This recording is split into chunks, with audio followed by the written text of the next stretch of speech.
Olá, povo de Deus, graças a Deus que mais uma vez nós estamos aqui para trazer uma palavra ao teu coração, trazer uma palavra de esperança, de fé, uma palavra de sabedoria, uma palavra revelada ao teu coração.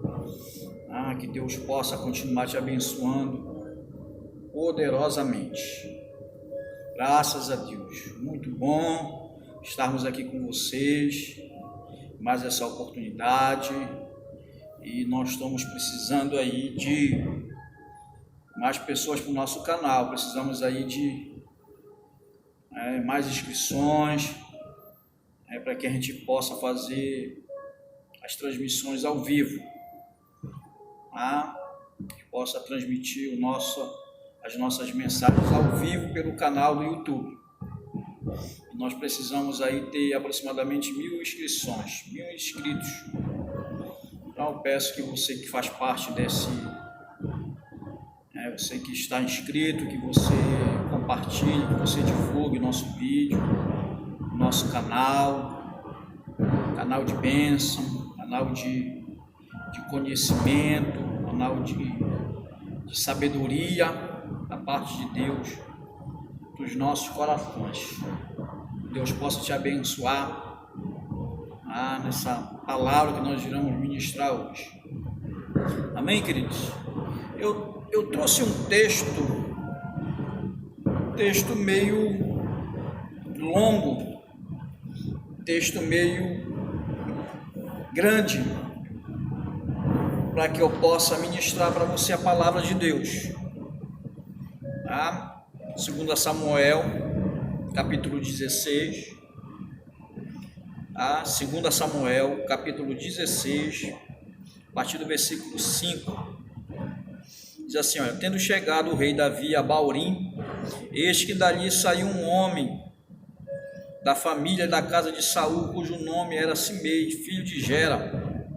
Saiu e ia amaldiçoando, atirava pedras contra Davi e contra todos os seus servos, ainda que todo o povo e todos os valentes estavam à direita e à esquerda do rei. Amaldiçoando, dizia Simei: fora daqui, fora, homem de sangue, homem de Belial, o Senhor te deu agora a paga de todo o sangue da casa de Saul, cujo reino usurpaste. Já o entregou nas mãos de teu filho Absalão, e eis-te agora na tua desgraça, porque és homem de sangue. Então Abisai, filho de Zeruia, disse ao rei: por que amaldiçoa este cão morto ao rei meu senhor? Deixa-me passar e lhe tirarei a cabeça. Respondeu o rei: que tenho eu convosco, filho de Zeruia? Ora, deixai-o amaldiçoar, pois se o Senhor lhe disse: amaldiçoa Davi, quem diria porque assim fizeste? Disse mais Davi a Abisai e a todos os seus servos: eis que meu próprio filho procura tirar minha vida, quanto mais ainda este benjamita. Deixai-o e amaldiçoe, pois o Senhor lhe ordenou. Talvez o Senhor olhará para a minha aflição e me pagará com bem a sua maldição deste dia. Amém, queridos? Daqui a pouco nós vamos ler também o capítulo 19, versículo 16 ao 22.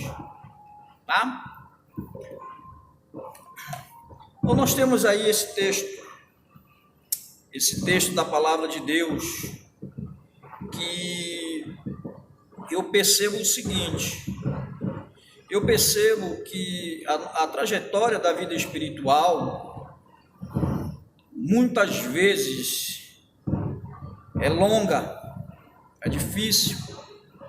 Eu considero a trajetória da vida espiritual como uma estrada, como um caminho, aonde você percorre, aonde você vai, mas aonde você também pode voltar. Como uma estrada que você pode seguir em frente, mas também você pode voltar. Caminhos que você pode seguir em qualquer direção. Você pode ir para qualquer lugar, você pode ir para qualquer trajetória, mas um dia você volta para o início, para lá para onde você estava. O mundo, ele dá muitas voltas. O mundo, ele é como uma roda gigante. Uma hora você está no topo, outra hora você está aqui embaixo. Outra hora você está em cima, outra hora você está aqui embaixo. Muitas vezes a trajetória da nossa vida, ela se compara com uma roda gigante. Uma vez você está em cima, outras vezes você está embaixo. E assim segue-se a nossa caminhada diante de Deus. E assim continua a nossa jornada diante de Deus, com falhas, com tropeços, com desilusões, com frustrações, com arrependimentos, com pecados, com iras, com contendas, com porfias, por muitas coisas que nós fazemos e que muitas das vezes desagrada a Deus. São caminhos, são trajetórias da nossa vida diante de Deus, daquilo que nós fazemos, daquilo que nós seguimos. Mas lembre-se, há sempre uma volta, há sempre um lugar para se chegar. Aí a Bíblia diz que o melhor não é o começo, o melhor é o final das coisas. O melhor é aonde você vai chegar daqui, é aonde você vai estar daqui 5 anos, 10 anos, é aonde você vai estar. Tá? Assim começa a nossa vida, a nossa trajetória. E quando a gente olha para Davi, não é diferente. Quando a gente começa a meditar e começa a refletir dentro desse texto, dentro dessa palavra, a gente vê que Davi passou por uma estrada muito grande. Davi teve que caminhar por uma jornada muito grande, mas um dia ele teve que voltar de novo para onde era realmente o lugar que era para ele estar. Amém, meus queridos? Tudo começa, sintetizando para você, e você já conhece a história, e a gente ganha tempo. Tudo começa quando a Bíblia diz que os reis deveriam ir para a guerra. Os reis era para estar na guerra. E por uma decisão sua, por uma decisão pessoal, Davi resolveu ficar no palácio. Davi resolve ficar no palácio e não ir para a guerra. Não ir para a guerra. E de repente Davi, ele começa a andar pelo seu palácio, ele começa a passear pelo seu palácio, e de repente ele olha pela janela e vê uma mulher tomando banho. Quantas janelas da nossa vida se abriram para nós e a gente olhou? Quantas janelas, quantas brechas, durante a nossa vida, durante a nossa caminhada, nós olhamos para ela que não era para olhar. Muitas das vezes fizemos coisas que não era para a gente fazer, assim como Davi fez. Davi olha pela janela e ele vê uma mulher tomando banho, se asseando, como é que a gente fala, e ele procura investigar e ele procura saber quem é essa mulher. E dentro da informação, ele pega essa mulher e leva para o seu palácio. Prepara um banquete, prepara um jantar, convida aquela mulher, indaga sobre a sua vida, sobre o seu relacionamento. Dentro daquele acontecimento, Davi tem relação com aquela mulher, uma mulher casada. E passou-se algum tempo. A Bíblia diz que essa mulher, ela se acha grávida do rei, mas ela é uma mulher casada. E a Bíblia diz que quando Davi sabe da situação, sabe daquele agravamento, né, da situação onde ele se encontrava, na teia da aranha, onde ele mesmo se colocou, onde ele mesmo se encontrou, se colocou, onde ele mesmo estava, né, diante dessa situação ele percebe a gravidade do seu pecado. E Davi tem uma estratégia maligna, que é trazer o seu marido da guerra, para que o seu marido volte para casa e tenha relação com a sua esposa.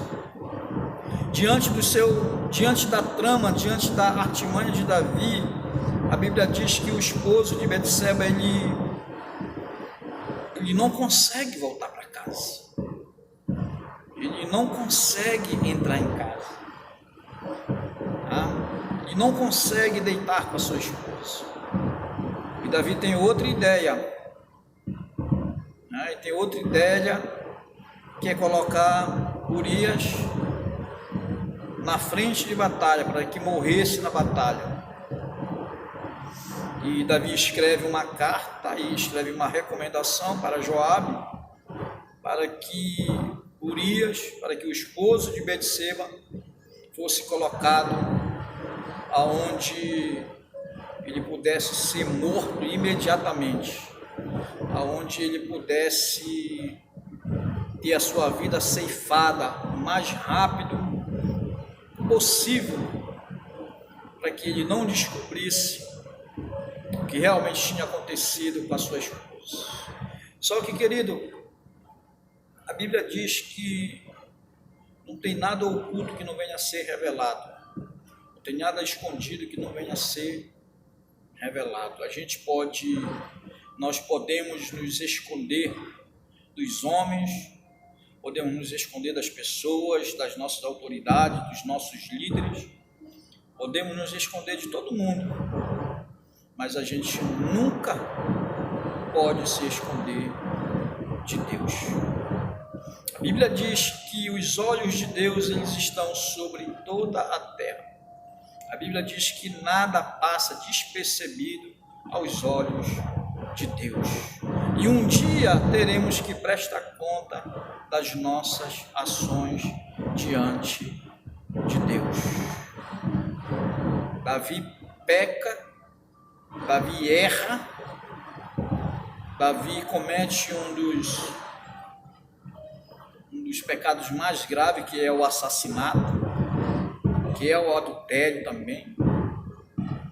E só que o mal já estava feito, né? O mal já estava feito. O pecado, uma vez consumado, a Bíblia diz que gera a morte, tá?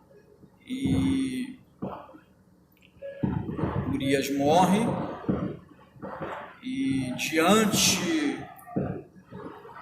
de toda essa situação, Deus envia o profeta Natan até Davi. A Bíblia diz que Davi ele se arrepende, e Natan conta uma história, Natan conta uma parábola de duas cordeirinhas, né? E diante da resposta de Davi, por ele mesmo decidir, por ele mesmo falar sem pensar diante da parábola do profeta, ele mesmo diz que ele merecia a morte.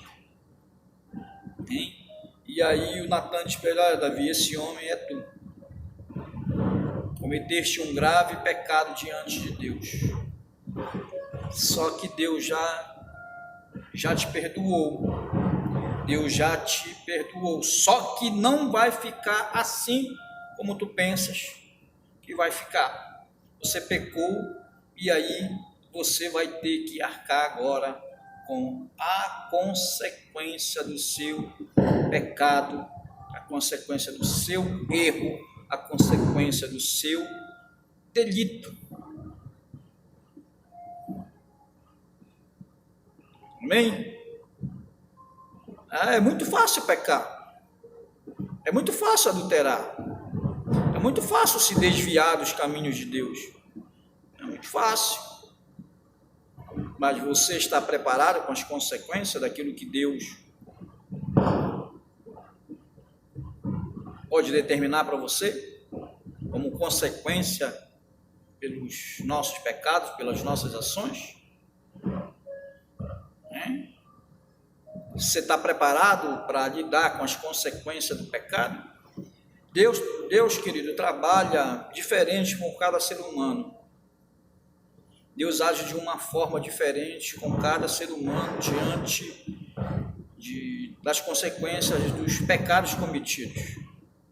Deus, ele tem formas diferentes para agir com cada pessoa. E Deus, o pecado de Davi não ia ficar impune, havia uma consequência. E uma certa vez, eu pregando esse texto mesmo, eu disse, a minha esposa, ela não estava em Belém, ela estava lá na cidade de Soure, na ilha do Marajó, e já fazia alguns dias que eu estava em Belém, eu já estava quase uns 25 dias em Belém, e a minha esposa longe. E aí um dia ela mandou uma mensagem para mim, disse: olha, amor, eu sonhei com você, sonhei que você está me traindo. Eu falei: meu amor, eu te amo, nunca vou trair você. Você acha que eu sou burro? Você acha que eu sou idiota para pecar? Eu não estou preparado para passar a consequência dos meus erros, não. Eu já aprendi muito com os meus erros.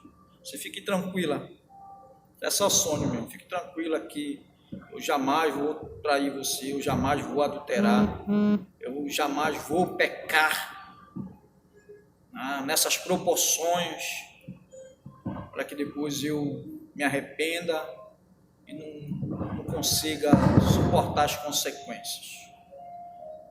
Foi isso que eu falei para ela. E Davi teve que enfrentar as consequências. A Bíblia diz que o seu filho, o seu próprio filho, Absalão, alguém de dentro da sua casa, alguém de dentro da sua família, alguém de dentro do seu lar, seu próprio filho, se levanta contra ele. Ele forma um exército, quer tomar o reino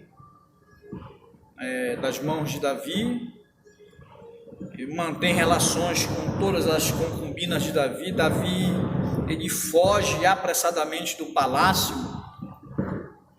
aí ele foge às pressas do palácio, com tudo que ele tinha, todos os seus oficiais, todas as pessoas que estavam do lado dele.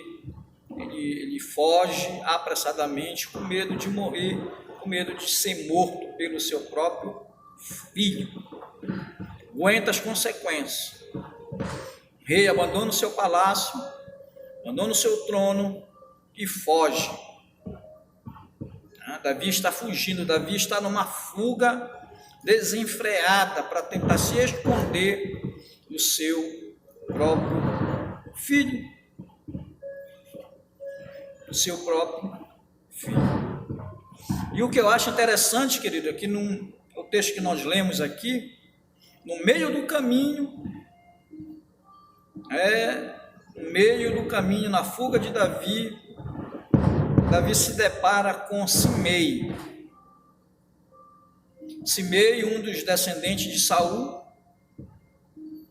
Saul, o primeiro rei de Israel, o primeiro rei que não foi fiel totalmente ao Senhor. Por isso o Senhor tirou o reino da casa de Saul e transferiu para Davi.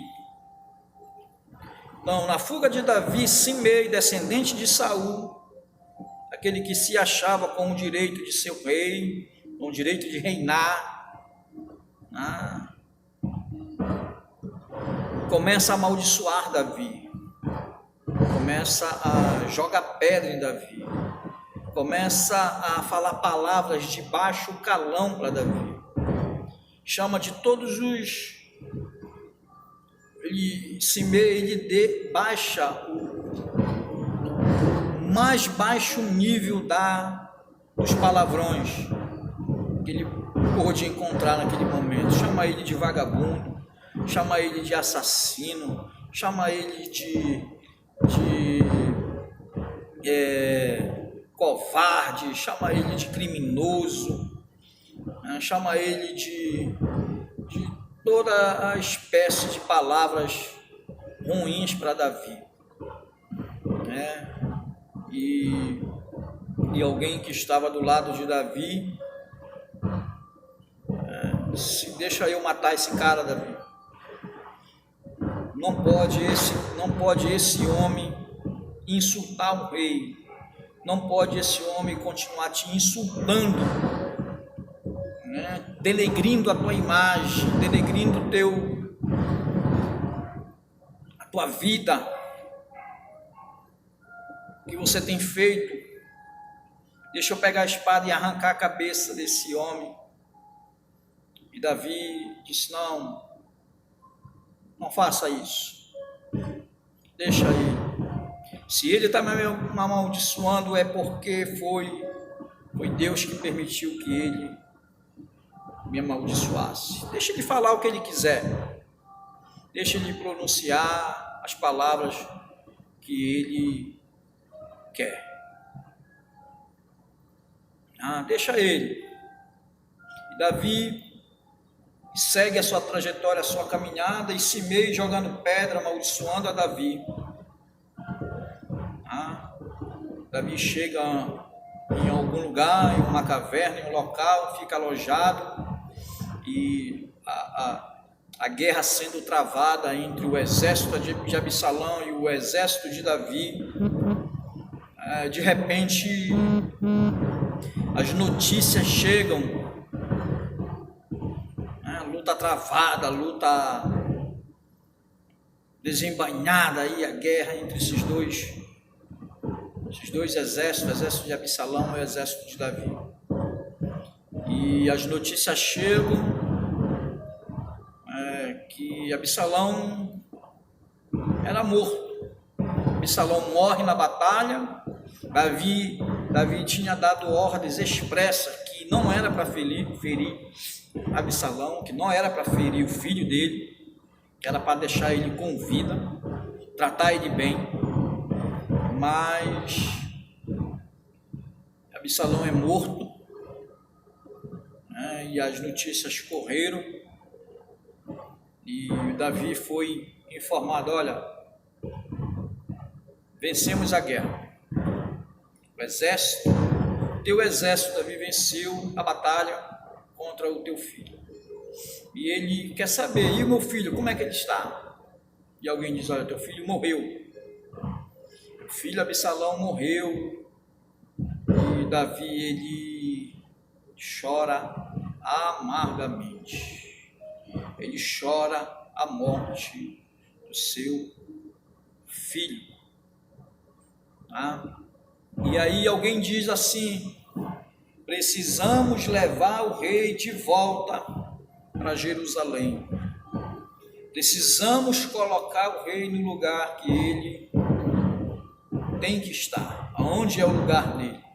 Precisamos levar o rei novamente de volta no palácio e reinar novamente sobre a nação. Amém, querido? E eles se ajuntam novamente, se organizam para trazer o rei de volta para Jerusalém. E essa parte que é interessante, porque quando a gente lê no capítulo 19,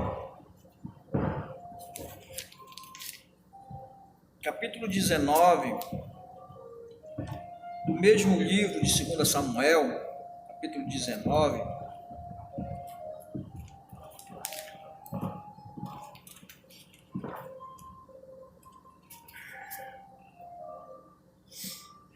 capítulo 19, do versículo 16 ao 22, é a parte interessante, aquela parte que eu realmente gosto.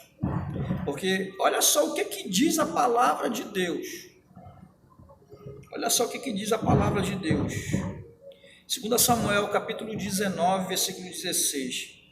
Apressou-se Simei, filho de Gera, benjamita, que era de Baurim, desceu com os homens de Judá a encontrar-se com o rei Davi, e com ele 1000 homens de Benjamim, como também Ziba, servo da casa de Saul, acompanhado de seus 15 filhos e seus 20 servos, e meteram-se pelo Jordão à vista do rei, e o atravessaram para fazer passar a casa real e para fazer o que lhe era agradável. Então Simei, filho de Gera, prostou-se diante do rei. Quando este ia passar o Jordão, ele disse: não me imputes, Senhor, a minha culpa, e não te lembres do que tão perversamente fez teu servo, do dia em que o rei, meu senhor, saiu de Jerusalém, e não conserves, ó rei, em teu coração. Porque eu, teu servo, deveras confesso que pequei.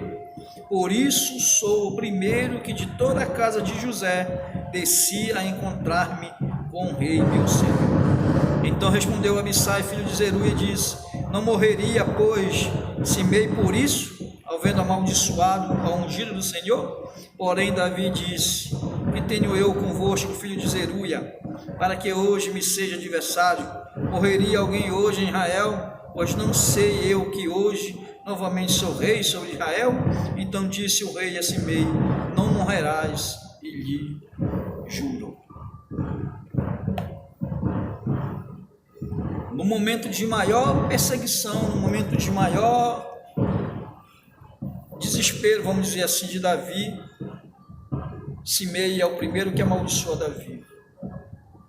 E é isso que eu acho interessante, que agora no momento que Davi está voltando, no momento em que Davi está retornando para Jerusalém, o primeiro que aparece, adivinha quem é? Simei. Simei reúne alguns homens para atravessar o Jordão e trazer o rei pelas águas de volta para Jerusalém.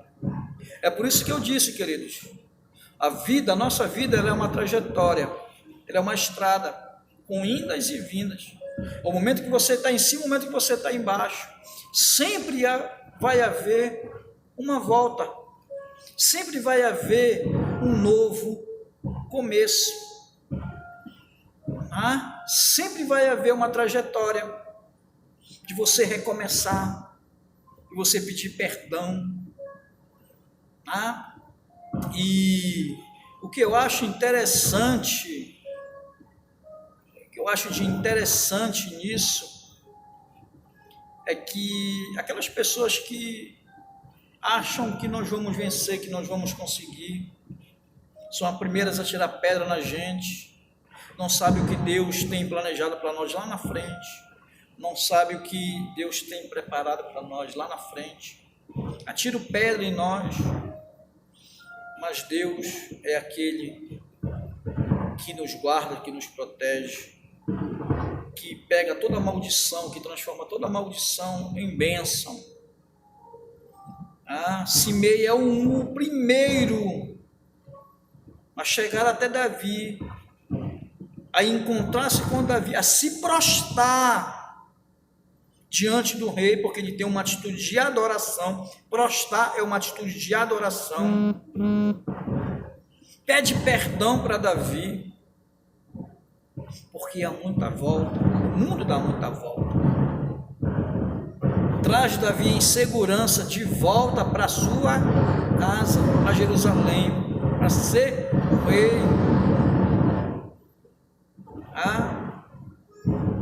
Todos aqueles que nos querem mal, vão ver a nossa vitória. Todas aquelas pessoas que desejam mal para nós, verão a nossa vitória, verão que a gente vai ficar em pé, verão que a gente tem um Deus que é por nós. Apesar das nossas falhas, apesar dos nossos pecados, apesar das nossas iniquidades, Deus é aquele que luta por nós. Deus é aquele que trabalha em favor daqueles que trabalham por Ele. Queridos, que Deus te abençoe, que Deus possa guardar o teu coração, guardar a tua alma, que Deus possa te dar sabedoria, que Deus possa te dar graça. Obrigado e até a próxima oportunidade, no nome do Senhor Jesus. Que Deus te abençoe, fique na paz. Graças a Deus.